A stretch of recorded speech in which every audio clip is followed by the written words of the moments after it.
Alam mo, nahahappy po ako na witness ko ng sarili ko mismo yung mga magagandang nangyayari sa kanya.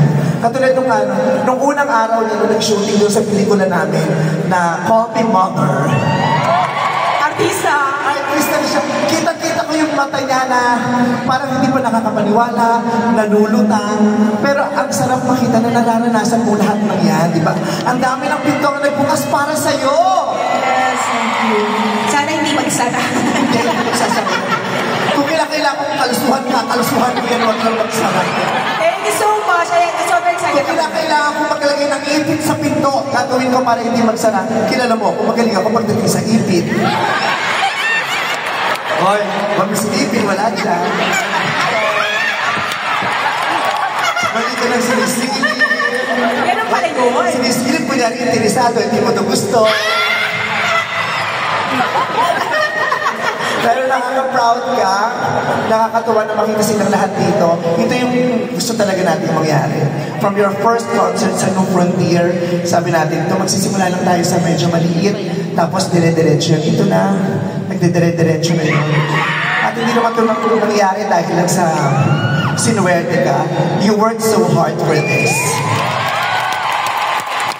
At deserve! Tignan mo naman yung stage. Ang ganda-ganda ng stage nyo. Hindi substandard.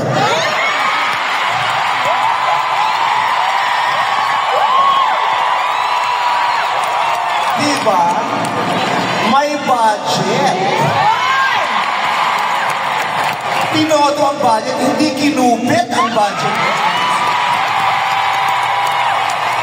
Diba? Pag hindi kinukupit, maganda ang kinalalabas natin. Diba?